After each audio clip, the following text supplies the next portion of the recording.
नमस्कार, स्वागत है आपका। आप देख रहे हैं हम वतन टीवी और मैं हूं आपके साथ अजित कुमार। देश जब नए साल के जश्न के माहौल में सराबोर था, उस वक्त देश की राजधानी दिल्ली में एक ऐसी दिल दहला देने वाली खबर आई जिसने सभी के होश फाख्ता कर दिए।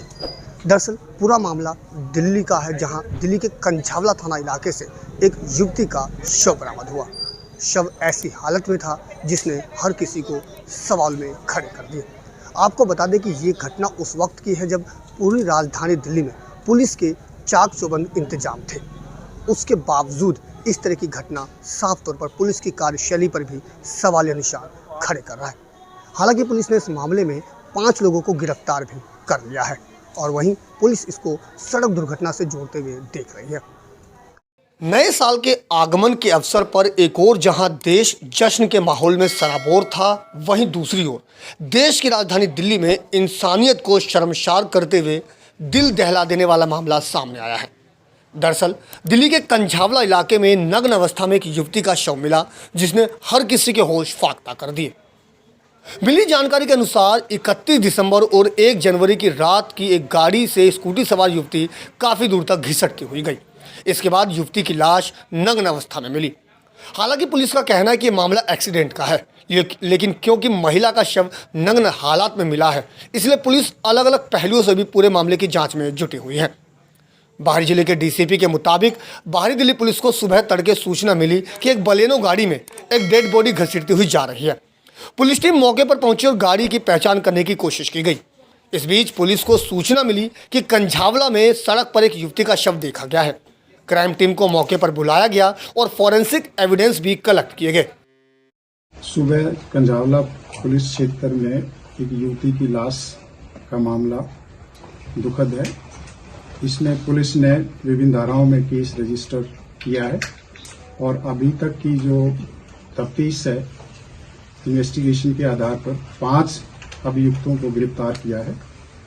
इसमें एक मेडिकल बोर्ड कॉन्स्टिट्यूट कराया जा रहा है, जिसकी रिपोर्ट के आधार पर फर्दर इन्वेस्टिगेशन होगा। इसके साथ साथ जो भी हमारी फॉरेंसिक टीम्स हैं उनका असिस्टेंस लिया जा रहा है और लीगल टीम्स का भी असिस्टेंस लिया जा रहा है।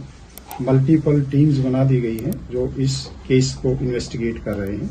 दिल्ली पुलिस जो विक्टिम है उसके परिवार से लगातार संपर्क में है।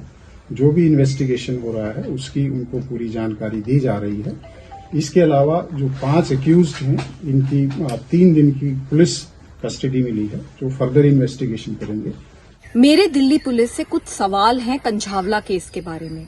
सबसे पहले तो दिल्ली पुलिस ये बताए कि लड़की के साथ यौन शोषण हुआ था या नहीं। कहीं ऐसा तो नहीं कि लड़की जा रही थी, कुछ लड़कों ने उसको छेड़ने की कोशिश करी, जब लड़की ने प्रोटेस्ट किया तो उसका ये हाल किया गया।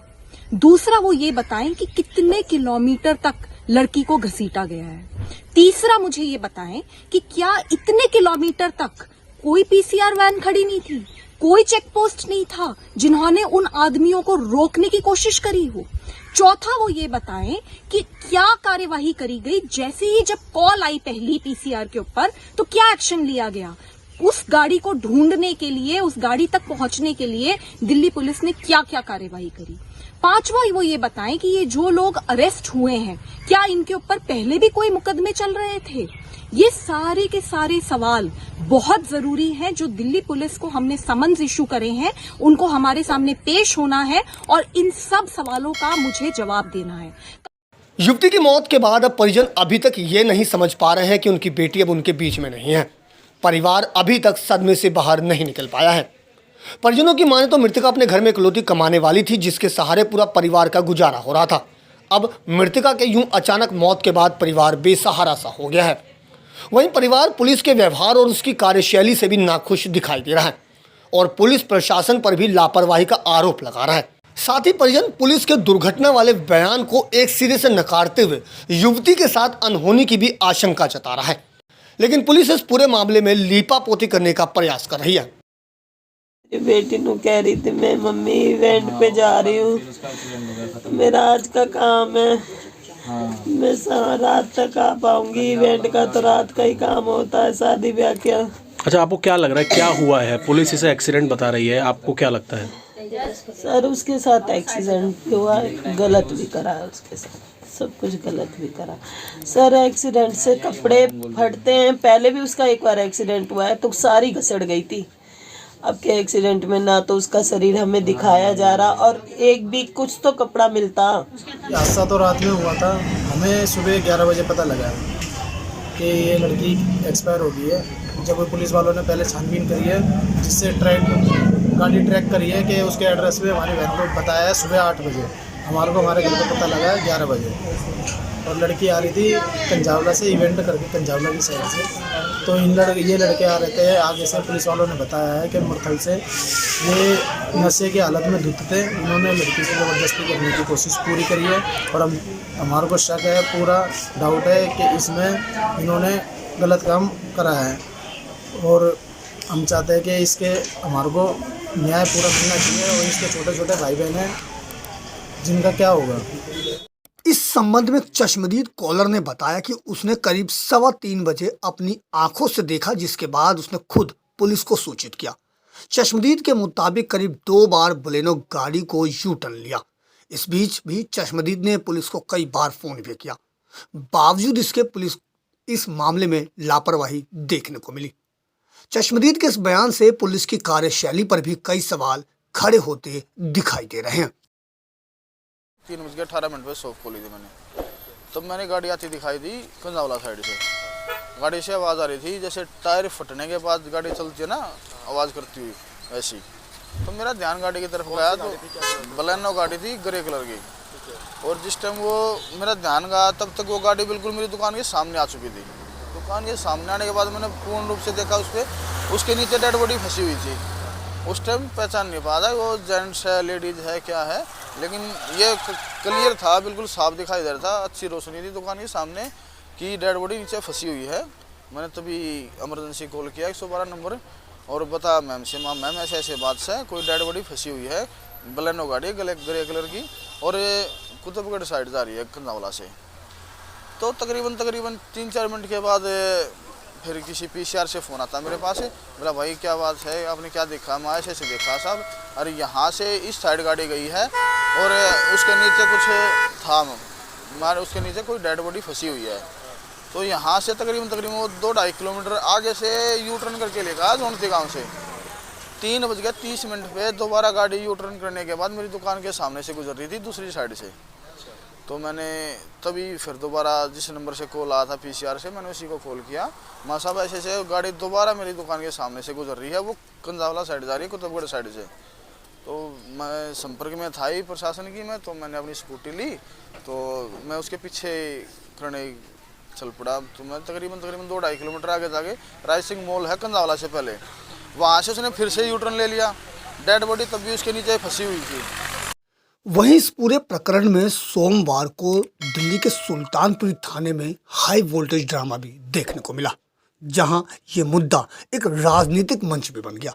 शायद इसी का परिणाम रहा कि सोमवार को दिन भर सुल्तानपुरी थाना के बाहर प्रदर्शन किया गया। लोगों ने न केवल पुलिस प्रशासन के खिलाफ नाराजगी जताई बल्कि जमकर अपना रोष भी प्रकट किया। सबसे पहले तो यहाँ पर जो माहौल खराब किया जा रहा है, लगातार बोला जा रहा है कि जो है लोग यहाँ राजनीति करने आ रहे हैं। कोई यहाँ राजनीति करने नहीं आ रहा है। हाँ, मैं खुद मंगोलपुरी की बेटी हूँ, यहाँ की जनप्रतिनिधि हूँ। मेरे क्षेत्र मंगोलपुरी वाई ब्लॉक में अगर किसी बेटी के साथ ऐसी घटना होता है तो वहाँ पर मेरा पहुँचना मेरी नैतिक और सामाजिक दोनों जिम्मेदारी बनती है। दूसरा, मैं ये कहना चाहती हूँ कि पुलिस का रवैया बेहद ही शर्मनाक और लचरपूर्व है, क्योंकि अभी तक एफआईआर की कॉपी दर्ज नहीं हुई। पुलिस थाने के गेट के ऊपर किस प्रकार से शाउटिंग हो रही है, कुछ लोग जो गुंडे लोग हैं वो किस प्रकार से गाड़ी को रोकने का प्रयास कर रहे हैं। मैं थाने में जाकर पीड़िता की मां की आवाज़ वहां तक ना पहुंचा दूं, परिवार को जो है एफआईआर की कॉपी ना दिलवा दूं, परिवार को न्याय ना दिला दूं, इसलिए मेरी गाड़ी को पूर्ण रूप से रोकने का प्रयास किया गया। लेकिन मेरी गाड़ी को रोक सकते हैं, आप मुझे नहीं रोक सकते। मैं थाने के अंदर भी गई हूँ, पीड़िता की माँ को भी लेकर गई हूँ, उनकी छोटी बहन को भी लेकर गई हूँ और जो है दिल्ली महिला आयोग की हमारी एक जो है सहयोगी आई हुई थी, उनको भी लेकर गई हूँ और मैंने पुलिस को यही बोला है कि हमारे को न्याय चाहिए। इस वक्त मैं मौजूद हूँ दिल्ली के मंगोलपुरी इलाके में, जहाँ पर जो मृतक युवती है उसके रिश्तेदार यहाँ पर रहते हैं। आपको मैं दिखाना चाहूँगा कि यहाँ पर इस समय जो माहौल है, साफ तौर पर जो परिजन हैं गम के माहौल में हैं और किस तरीके से यहाँ पर जो तस्वीर है, यहाँ की तस्वीर आप देख सकते हैं, ये इस वक्त यहाँ की तस्वीर है। ये बताना चाहूँगा कि जो मृतक युवती है उसके मामा का घर है यहाँ पर और पूरा परिवार इस वक्त यहाँ पर गम के माहौल में है, साफ तौर पर देखा जा सकता है। और कहीं ना कहीं जिस तरीके से, हालांकि भले ही इस मामले में पुलिस ने 5 लोगों को गिरफ्तार कर लिया है, लेकिन जिस तरीके से परिवार के आरोप हैं वो बेहद संवेदनशील आरोप है और परिवार ना केवल इस मामले में लीपापोती का आरोप लगा रहा है और साथ ही पुलिस की जो कार्यशैली है उस पर भी सवाल निशान खड़े कर रहा है। परिवार का साफ तौर पर कहना है कि पुलिस इसको महज सड़क दुर्घटना से जोड़ते हुए देख रही है, जबकि ये मामला कुछ और ही है। अब ऐसे में देखने वाली बात ये होगी कि पुलिस का जो इसमें मामला है क्या होता है और किस एंगल में इस पुलिस की जांच आगे जारी होती है। हालांकि पुलिस ने इस मामले में 5 लोगों को गिरफ्तार कर लिया है, वहीं पुलिस इस पूरे मामले की लीपापोती करते हुए साफ तौर पर कुछ भी कहने से बचती नजर आ रही है। शायद इसी का परिणाम है कि सुल्तानपुर थाना इलाके में भी देखने को मिला, जब न केवल मीडिया को रोका गया बल्कि पुलिस द्वारा मीडिया के साथ बदसलूकी भी की गई। आपको बता दें कि 1 तारीख को सुबह तकरीबन 3:30 बजे पुलिस को सूचना मिलती है, जब कंझावला थाना इलाके में एक युवती का शव बरामद होता है। पूरी मामला बताया जा रहा है कि एक गाड़ी से महिला को एक्सीडेंट किया गया और तकरीबन कई किलोमीटर तक उसको घसीटते हुए ले जाया गया। हालांकि पुलिस ने ये मामला सुल्तानपुर थाना पुलिस को हैंडओवर कर दिया है और पुलिस अब लगातार इस मामले में जाँच कर रही है। हालांकि अब देखना ये होगा कि परिवार के जो आरोप हैं उसमें कितनी सच्चाई है और पुलिस जो कह रही है वो कितनी सच कह रही है। फिलहाल अब ये जांच का विषय है और युवती के साथ किस तरह की जो हैवानियत हुई थी वो भी पोस्टमार्टम रिपोर्ट के बाद ही साफ हो पाएगा। अपने सहयोगी फिरोज हसन के साथ अजीत कुमार की रिपोर्ट, हम वतन टीवी।